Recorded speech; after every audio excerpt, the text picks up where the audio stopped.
The dust of Redemption Gulch, Montana, had a way of settling on everything, a fine, gritty powder that coated windowsills, clung to the hems of skirts, and worked its way into the very soul of a person. For Hattie Dubois, it felt less like dust and more like the ashes of the life she'd once known. Every gust of wind was a reminder of what she had lost: a husband to a sudden fever, a small but hopeful homestead to the bank, and the respect of a town that now saw her as little more than a stray dog with too many pups at her heel. At 29, Hattie looked 10 years older.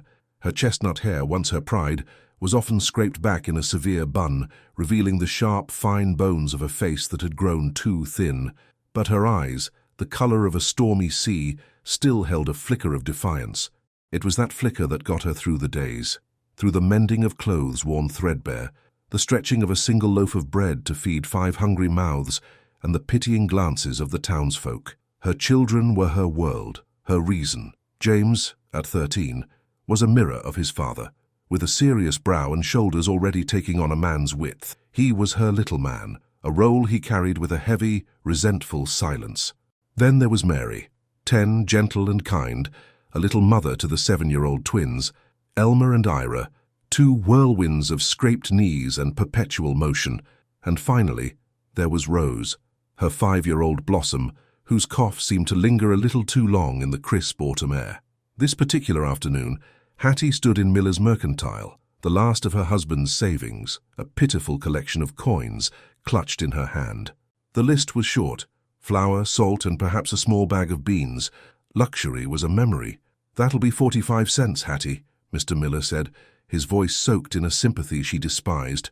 He avoided her gaze, busying himself by rearranging a display of tinned peaches she could never afford.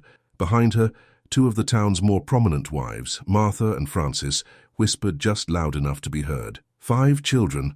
Land sakes, what's she to do? The church can only help so much. No man in his right mind would take on that burden, the other replied, the words sharp as broken glass. She's a handsome woman, but a handsome burden is a burden all the same. Hattie's spine stiffened. She dropped the coins onto the counter with a sharp clink, her knuckles white. "Thank you, Mr. Miller," she said, her voice clear and cold, refusing to acknowledge the women. She gathered her meager purchases and turned to leave, her head held high. As she pushed the door open, the bell jangling harshly, she almost collided with a man stepping inside. He was tall and broad, his presence filling the doorway. Silas Hewitt. He was a man who spoke little and worked hard, the owner of the Whispering Creek Ranch, one of the most prosperous spreads in the valley. He was a solitary figure, a man the town respected but didn't quite understand. His face was weathered by sun and wind, his eyes a startlingly clear blue, and his hands, as he steadied her with a brief touch to her elbow, were calloused and strong. He tipped his hat. "Ma'am." His voice was a low rumble, like distant thunder. "Mr. Hewitt," Hattie murmured, her cheeks flushing with shame. She was sure he'd heard every word.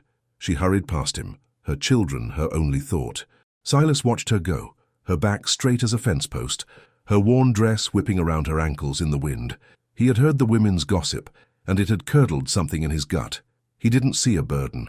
He saw a lioness fighting for her cubs. He'd seen her for months since her husband's passing, watched her quiet dignity in the face of mounting hardship. He'd seen the fierce love in her eyes when she looked at her children and the exhaustion she tried so hard to hide. He bought his supplies, sacks of grain, coffee, and a length of thick wool flannel, and left the store. But instead of turning his wagon toward the rolling hills of his ranch, he guided his horse down the dusty track that led to the small, dilapidated cabin on the edge of town where the Dubois family now lived. Hattie was coaxing a weak flame in the hearth when the knock came. It was a firm, confident sound that made her jump. Strangers rarely came calling.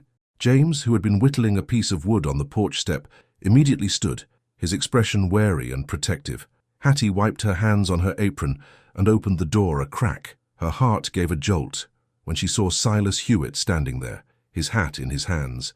His sheer size seemed to dwarf their small porch. "Mr. Hewitt, is something wrong?" "No, ma'am," he said calmly. "I've come to speak with you, if I may, on a matter of business." Confused, Hattie opened the door wider. She was acutely aware of the cabin's bareness, the smell of wood smoke and poverty. The younger children peeked out from behind her skirts, their eyes wide with curiosity. "Business?" "Yes, ma'am." He looked past her to James, giving the boy a respectful nod, then met Hattie's gaze again. His own was direct, unwavering. "Mrs. Dubois, I'll not waste your time with pretty words, for I'm not a man who has them. I am a man in need of a wife. You are a woman in need of a husband. I am proposing marriage." The world seemed to tilt on its axis. Hattie stared at him, certain she had misheard. The wind whistled through a crack in the doorframe, the sound unnaturally loud in the sudden silence. I beg your pardon? "I have a large house and a profitable ranch," he continued, his tone as practical as if he were discussing the price of cattle. "It is a good, sturdy home. There is more than enough food, and my finances are secure. Your children would want for nothing. They would have warm clothes, full bellies, and a solid roof over their heads." Hattie's mind reeled. The whispers in the store echoed in her ears. No man in his right mind. A burden. Yet here stood Silas Hewitt, the most eligible and private man in the county, making the most insane proposal she had ever heard. Suspicion, sharp and bitter, rose in her throat. "Why? Why would you do this? What is it you want from me?" "I want a partner," he said simply. "A woman to run my home, to sit across from me at the supper table. My ranch is empty, my life is quiet, too quiet." He paused, and for the first time, a flicker of something other than pragmatism entered his eyes. "I see how you care for your children. I see your strength. That is the kind of woman I want for a wife." Her breath hitched. It was too much, too fast. "And my children," she whispered, the word a prayer. Here, his expression softened. "They are part of you, are they not?" "They would be part of the arrangement." He took a breath as if steeling himself for his next words, the ones that would change everything. "I have no family, Mrs. Dubois, no one to leave my land to. If you agree to be my wife, I will go to the circuit judge next month. I will legally adopt all 5 of your children. They will carry my name, and they will be named in my will as the sole and equal heirs to the Whispering Creek Ranch. All of it." Hattie felt the floorboards sway beneath her feet. She leaned against the doorframe for support, her hand flying to her throat. Heirs? He was offering them not just survival, but a future, a legacy. It was a gift so immense, so impossible, that it felt like a trap. Men did not do such things out of the goodness of their hearts. There was always a price. "People will talk," she said weakly, her mind grasping for reasons, for objections. "Let them," Silas said, his voice firm. "Their talk doesn't put food on the table or mend a leaking roof. I am offering you and your children security. In return, I ask for your hand and your companionship. It is a fair contract." He placed his hat back on his head. "I will not press you for an answer now. This is a heavy thing to consider. I will return in 2 days' time. Think on it, Mrs. Dubois." With another nod, he turned and walked back to his wagon, his stride long and purposeful, leaving Hattie standing in the doorway, trembling like an aspen leaf in a storm. She closed the door slowly, her mind a maelstrom of shock, fear, and a terrifying, dangerous sliver of hope. She turned to face her children, who were all staring at her, their expressions ranging from Ira's confusion to Mary's wide-eyed wonder. But it was James's face that stopped her heart. It was a mask of fury and betrayal. "You're not going to do it," he said, his voice low and trembling with rage. "You can't. James, He wants to erase him," the boy burst out, his fists clenched at his sides. "He wants to take Pa's place. He wants us to take his name and forget our own. You can't let him do that. I won't let you." He stared at his mother, his young face contorted with the pain of a grief too big for his years, and Hattie saw the chasm opening before her. On one side was destitution, a slow slide into charity and despair. On the other was a future, security, and a stranger's unbelievable offer, but it was a future that might cost her the heart of her firstborn son. The cold Montana winter was coming, but a chill far deeper had just settled over her soul. The 2 days Silas had given her stretched into an eternity. Hattie's mind was a battlefield. Every time she looked at Rose's pale cheeks or saw the worn soles of the twins' shoes, her heart screamed, yes. It was a choice for survival, for a future she could no longer provide. But then she would meet James's accusing gaze across the supper table, a look that said she was betraying his father's memory for a stranger's gold, and her resolve would crumble. On the morning of the 3rd day, she watched her son chop wood with a fury that was too big for his 13-year-old frame. Each swing of the axe was a protest. She walked out to him, her shawl pulled tight against the biting wind. "James," she began softly. "I don't want to talk about it," he snapped, refusing to look at her. The axe bit deep into a log. "He is offering you a home, a real home, with enough food to fill your belly and a roof that doesn't leak." "Pa's roof didn't leak," he retorted, his voice cracking. "Not until the bank took it. That is not this man's fault," Hattie said, her own voice hardening with the strain of it all. "This is our only chance. Do you understand?" "Our only chance?" James finally stopped, resting the axe head on the chopping block. He looked at her, his eyes shining with unshed tears. "You'd let him buy us? Like we're cattle?" The words struck her like a physical blow. "I'm trying to save us," she whispered, her heart aching. "That is all I have ever tried to do." When Silas's wagon crested the hill that afternoon, Hattie was waiting on the porch. She had made her decision. It was the choice of a mother, not a wife. A choice forged in desperation, not affection. As he reined in his horses, she met his clear blue eyes, her own face a pale, determined mask. "Mr. Hewitt," she said, her voice steady despite the tremor in her soul, "for the sake of my children, I accept your proposal." Silas simply nodded, his expression unreadable. "Be ready to leave at dawn. I'll bring the buckboard for your things." There was no smile, no celebration. It was, as he had said, a contract, and it had just been sealed. The move to Whispering Creek Ranch was a somber affair. The family's meager possessions barely filled a corner of the large buckboard. The children were silent, huddled together against the cold, their eyes fixed on the vast, rolling landscape that was to be their new home. The ranch was nestled in a wide valley, cradled by pine-stubbled hills. A creek, clear and cold, snaked through the meadows, its banks lined with cottonwoods that whispered in the wind.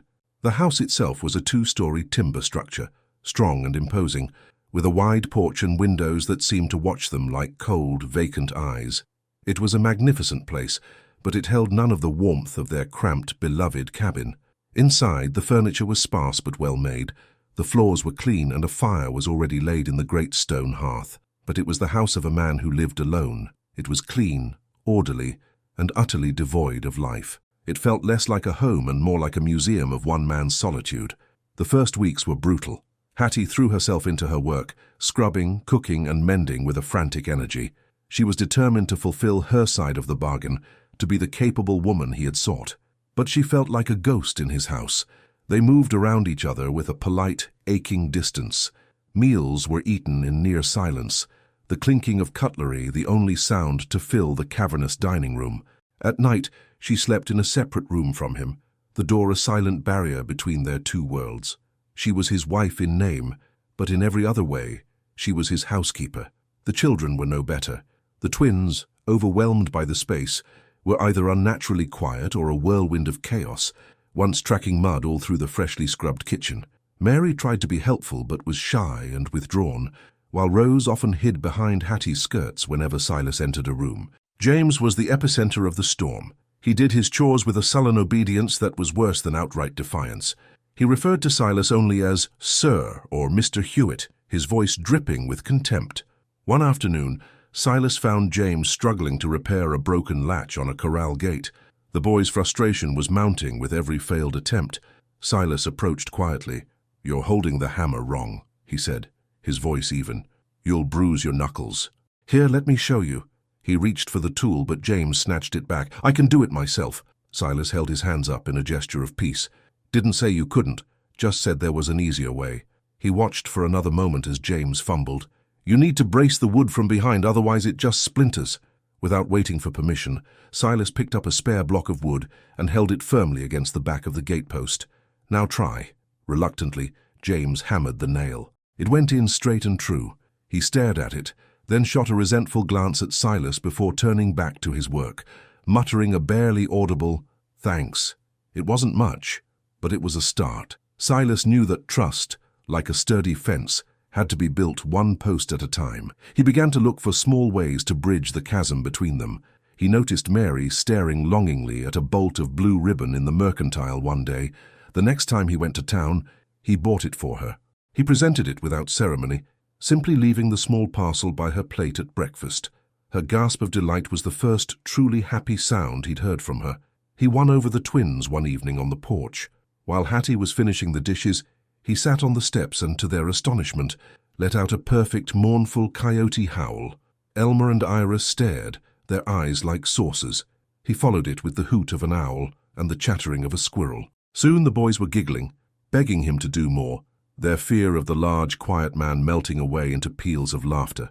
Slowly, painstakingly, a fragile peace began to settle over the ranch. Hattie found herself watching him, noticing the gentleness in his large hands as he treated a sick calf, the patience in his eyes as he taught Elmer how to skip a stone across the creek. A cautious seedling of trust began to sprout in the barren soil of her heart. The tentative harmony was shattered by the arrival of a visitor.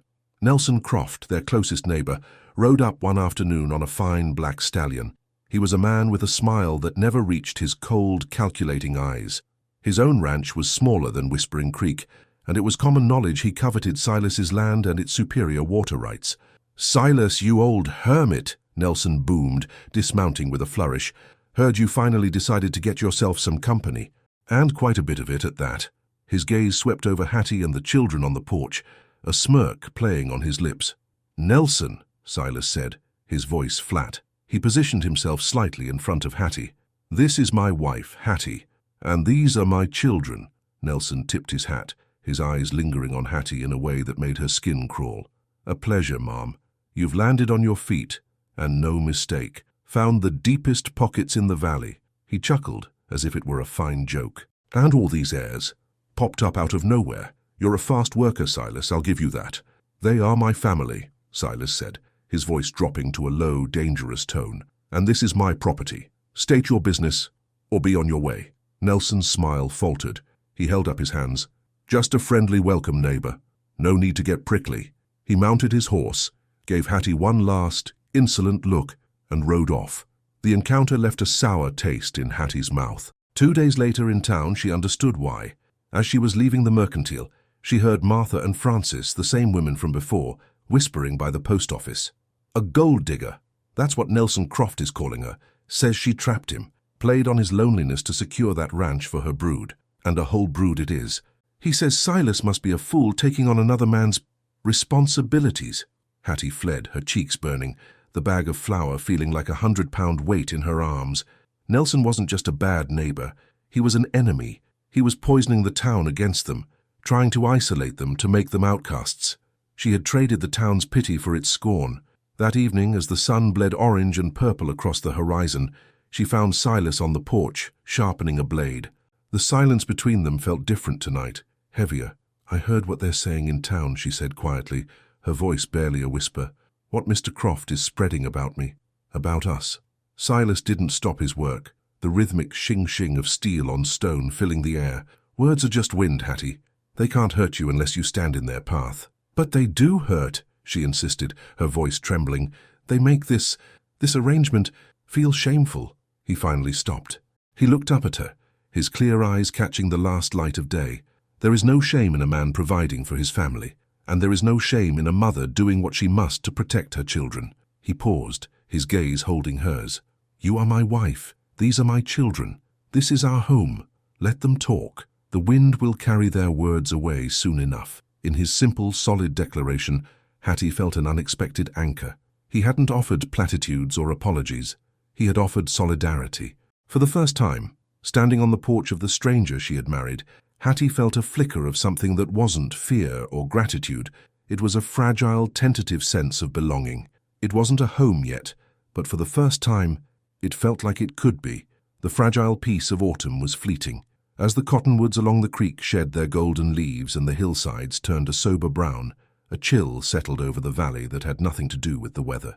Nelson Croft's campaign of whispers had taken root in the town's shallow soil. Silas and Hattie were met with cold shoulders and suspicious stares. More troubling, however, was the tangible proof of Nelson's malice. A long-used cattle trail that cut across a corner of Nelson's property, a vital shortcut to the winter pastures, was suddenly fenced off with freshly strung barbed wire. A sign, crudely painted, read, "No trespassing." The detour would add a full day to the cattle drive, a dangerous proposition with winter threatening. "He has no right," Silas said, his voice a low growl as he stared at the new fence. "That's been an open trail for 20 years, an agreement between my father and his." "Can't you fight it?" Hattie asked, her hand resting on his arm, a gesture that was becoming more natural. "A fight in court takes time and money," Silas said, his jaw tight. "Time we don't have. He knows that. It was a quiet declaration of war, and for the first time Hattie felt a surge of protective anger, not just for her children, but for this quiet, steadfast man and the home he was trying to build with them. The first snow came a week later, a light dusting that melted by noon, but it was a promise of what was to come. The sky turned an iron grey, and the wind began to howl from the north, a starving wolf on the prowl. Within hours, the world beyond their windows disappeared into a blinding, swirling fury of white. The blizzard descended upon Whispering Creek, not as a storm, but as a siege. For 2 days, they were prisoners in the sturdy timber house. The wind shrieked, rattling the window panes and piling snow in deep drifts against the doors. Inside, however, there was a strange sense of peace. A fire roared in the hearth, the scent of Hattie's baking filled the air, and the children, unable to go outside, played games on the floor. For the first time, it truly felt like a family, bound together against the raging elements. The illusion of safety shattered on the third night. Little Rose, who had been coughing for a day, woke with a strangled cry. Hattie rushed to her side and found the child burning with fever. Her small body was slick with sweat, her breathing shallow and ragged. Panic, cold and sharp, pierced Hattie's heart. She knew this kind of fever. She had seen it before. She had lost her first husband to it. "Silas!" she cried, her voice tight with terror. He was there in an instant, his large frame filling the doorway. He took one look at the gasping child, his face grim. "We need the doctor. We can't even see the barn from the porch," Hattie sobbed, pressing a cool, damp cloth to Rose's forehead. "No one can get through this." All night they fought the fever. Hattie bathed Rose's small limbs while Silas kept the fire blazing, melting snow for water. James stood by, his face pale and scared, feeling utterly useless. He watched the man he had resented work in tandem with his mother, their movements a seamless, desperate dance. He saw the deep worry etched on Silas's face, a look of profound fear that had nothing to do with contracts or land, and a crack appeared in the boy's hardened heart. By morning, Rose was worse. Her breath came in shallow rasps, and she was barely responsive. Hattie was weeping silently, her hope draining away with every labored breath her daughter took. Silas stood, his decision made. He pulled on his heaviest coat, his expression resolute. "I'm going for help." "You can't," Hattie cried, looking up at him, her eyes wild with fear. "You'll die out there." "Staying here, she will die for certain," he stated, his voice leaving no room for argument. "The town is too far, but Dakota's camp is closer. North by the sheltered bluffs, I can make it." Dakota was the elder of the small Crow family who were their closest neighbors, friends of Silas's father. Silas traded with them, respected them, and considered them the only true allies he had in the valley. "James," Silas said, turning to the boy, "I need you to be the man of the house. Keep the fire hot. Help your mother. Do you understand?" James looked at the man who was about to ride into a white hell for his little sister, and all the anger and resentment he had harbored dissolved into a wave of awe and terror. He nodded, unable to speak, his throat thick with emotion. Silas moved to the door, then paused and looked back at Hattie. Their eyes met across the room, and in that shared glance 1,000 unspoken words were exchanged: fear, trust, and a desperate plea. He gave a single, sharp nod, and then he was gone, swallowed by the storm. The hours that followed were the longest of Hattie's life. Every shriek of the wind sounded like a death knell. She held Rose, singing softly to her, her tears falling onto the child's hot skin. James was a silent, steady presence at her side, bringing her water and adding logs to the fire, his young face set in a grim mask of responsibility. Just as the grey afternoon light began to fade, a sound cut through the howl of the wind, a horse's nicker, close to the house. James flung the door open. 2 figures covered in snow emerged from the blizzard. It was Silas, half frozen but alive, and behind him, a younger woman leading a pack horse. Following them was an older man, his face a roadmap of wisdom and dignity. Dakota. The woman, his daughter Prairie Dawn, moved with a quiet, swift efficiency. She unwrapped a deerskin bundle on the table, revealing dried herbs and roots. "Boil water," she said to Hattie, her voice calm and reassuring. While Dakota spoke in low tones with Silas, Prairie Dawn ground herbs with a stone, the fragrant, earthy scent filling the room. She mixed a dark paste and gently applied it to Rose's chest, then brewed a pungent tea, which Hattie carefully spooned between the child's lips. There was no more panic. There was only a shared, focused purpose. Hattie held her daughter. Silas kept the room warm and the lamps lit. Prairie Dawn administered her remedies, and Dakota watched, his presence a silent, calming anchor.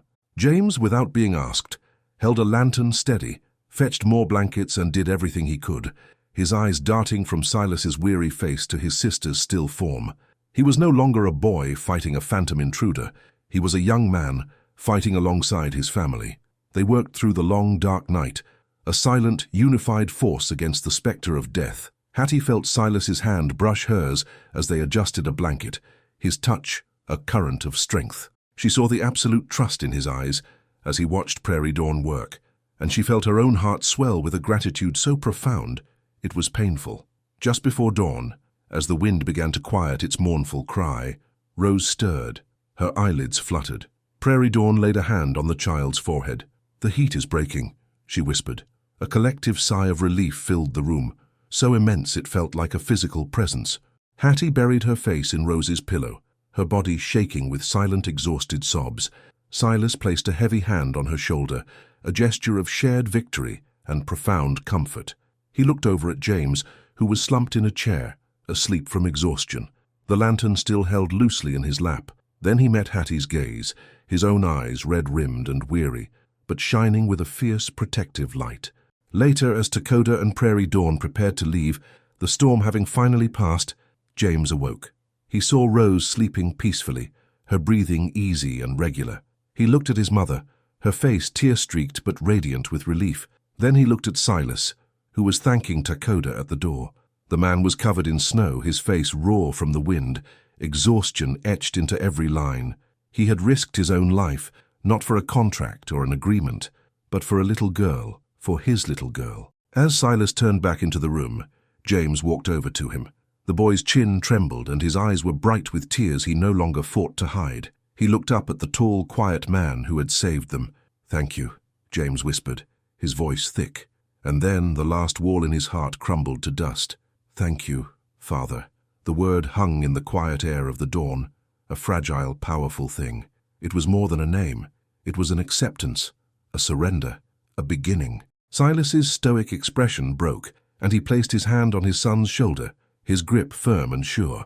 In the quiet warmth of the cabin, surrounded by the stillness of the snow-covered world, a family, broken and patched together by necessity, was finally made whole by love. The blizzard that had nearly taken Rose's life marked the last brutal gasp of winter.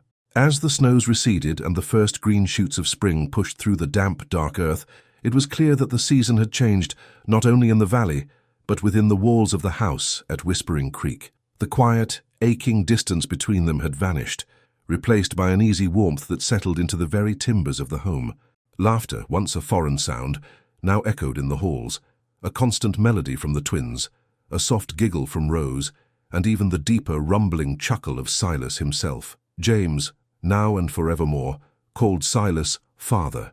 He shadowed the man, eager to learn, to help, to earn the respect he now freely gave. The hostility in his eyes had been replaced by a bright, earnest admiration.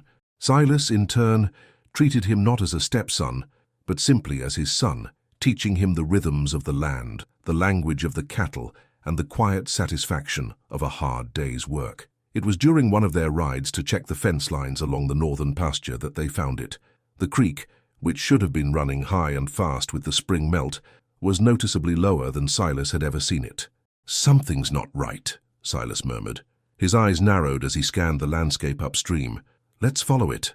They rode for another half-mile, pushing through a thicket of willows that grew dense along the creek bank, and there they discovered Nelson Croft's treachery. Hidden by the dense brush was a cleverly dug diversion ditch, channeling a significant portion of the creek's flow away from its natural course and onto Nelson's own parched fields. It was old work, reinforced with stones and timber, clearly in use for more than one season. This wasn't just about the fenced-off trail. Nelson had been stealing the lifeblood of the valley. "He's been robbing us blind," James said, his voice low with anger. "And not just us. The Miller farm is downstream. They've been struggling for 2 years. Silas dismounted, his face like granite. "He did this on land that isn't his, hidden where no one would think to look. This is more than a dispute between neighbors. This is a crime." But they needed more than their word against a man as slippery as Nelson Croft. Silas knew exactly who to turn to. He and James rode to Dakota's camp. The wise elder listened intently, his dark eyes missing nothing. When Silas had finished, Takoda nodded slowly. "My hunters have seen Croft's men working in that thicket at night," he said. "We thought it strange, but it was not our place to question. The creek is the mother of the valley.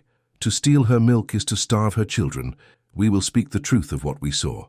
Armed with proof and a powerful witness, Silas didn't go to the sheriff. He went to the community. The next Sunday, after the church service let out, he stood on the steps of the small clapboard building, Hattie and all 5 children beside him. Takoda and several of his men stood a respectful distance away, their presence a silent, powerful endorsement. As the townsfolk gathered, drawn by the unusual sight, Silas spoke. His voice was not loud, but it carried a weight that commanded attention. He laid out the facts simply and clearly: the blocked trail, the stolen water, the proof they had found. He spoke of how it affected not just his ranch, but the smaller farms downstream. Then he yielded the floor to Takoda, who spoke of what his people had witnessed. A murmur went through the crowd. Men who had listened to Nelson's gossip now exchanged uneasy glances. They had been quick to believe the worst of a stranger, a widow with too many children, but Takoda's word was known to be unshakable, and the evidence of the ditch was undeniable. When Nelson Croft himself swaggered out of the church, a smug look on his face that quickly curdled into shock, he found himself surrounded by the cold, accusing eyes of his neighbors. His web of lies had unraveled completely. The community, shamed by their gullibility and angered by his deceit, turned on him as one. In the weeks that followed, Nelson Croft sold his ranch at a loss and left the valley in disgrace. The town, in a collective act of penance, seemed determined to make amends to Silas's family. Hattie was no longer met with whispers and scorn, but with warm greetings and friendly smiles. The women who had once called her a burden now invited her for coffee, and the men sought Silas's counsel on matters of ranching. They were no longer outcasts. They were the heart of the community. One warm evening in late spring, as the setting sun painted the sky in hues of rose and gold, Silas and Hattie stood on the porch, watching the children play by the creek. "The circuit judge arrives next week," Silas said quietly. "The adoption papers are ready to be signed." Hattie turned to him, her heart so full she felt it might burst. "You are truly certain? You have given us so much already." Silas took her hands in his. His calloused fingers were gentle as they enveloped hers. "Hattie," he began, his voice rough with an emotion he rarely showed, "before you came here, this was just a house. This land was just dirt and grass. I was surviving, not living." He looked into her stormy sea eyes, and she saw in their clear blue depths a love as vast and deep as the Montana sky. "You and the children. You filled a silence in me I didn't even know was there. Naming them my heirs isn't a gift I'm giving them. It's the final timber that makes this house a home. It's what makes us a family." "We are already a family," she whispered, her own eyes filling with tears. "Then let's make it a celebration," he said. "Let's say our vows again, not as a contract between strangers, but as a promise between a husband and a wife." Their second wedding was nothing like their first silent, desperate agreement. It was a simple ceremony held in the meadow by the Whispering Creek. Takoda and his family were their honored guests. Hattie wore a simple blue dress, the same color as the ribbon Silas had once bought for Mary, and a wreath of wildflowers in her hair. Silas stood tall and proud, his eyes never leaving his bride. The children stood with them. James, as the eldest, held the worn family Bible. Mary and Rose scattered petals on the grass, and the twins, for once perfectly still, served as solemn, wide-eyed witnesses. As Silas and Hattie repeated their vows, their voices strong and clear in the golden afternoon light, it was a promise not just to each other, but to the 5 children who stood as a testament to their love. A year later, the scene was one of perfect, blissful peace. The family was enjoying a picnic on the same spot by the creek. The Whispering Creek Ranch was thriving. Their cattle were fat, and their future was secure. James, now a strapping 15-year-old, sat with his father, discussing the herd with the comfortable ease of a partner. The younger children's laughter rang through the air as they chased butterflies in the meadow. Hattie sat on a blanket, her back resting against the sturdy trunk of a cottonwood tree. She was radiant, her face relaxed and happy, her hands resting on the gentle swell of her belly. She was carrying Silas's child, a new life forged from their improbable love, a symbol of their joined future. Silas looked at his family. His heart ached with a profound, quiet joy. He looked at the 5 children who proudly bore his name, who had taught him how to laugh and love again. He looked at his beautiful, resilient wife, the woman he had once approached with a business proposition, who had become the very center of his world. He had offered a widow and her children a refuge, a name, and an inheritance. But what he had received in return was immeasurable. They had not been a burden he had shouldered. They were the blessing that had saved him from a life of hollow solitude. They had filled his empty house and his empty heart. They were, in every way that mattered, the true and lasting heirs of his heart. The true measure of a family is not found in bloodlines or convenience, but in the strength of the heart. It teaches that seeing value where others see a burden and offering kindness without expectation can build a legacy of love far greater than any inheritance of land or wealth. If this story touched your heart, don't forget to confirm your subscription and leave a like. It helps us a lot.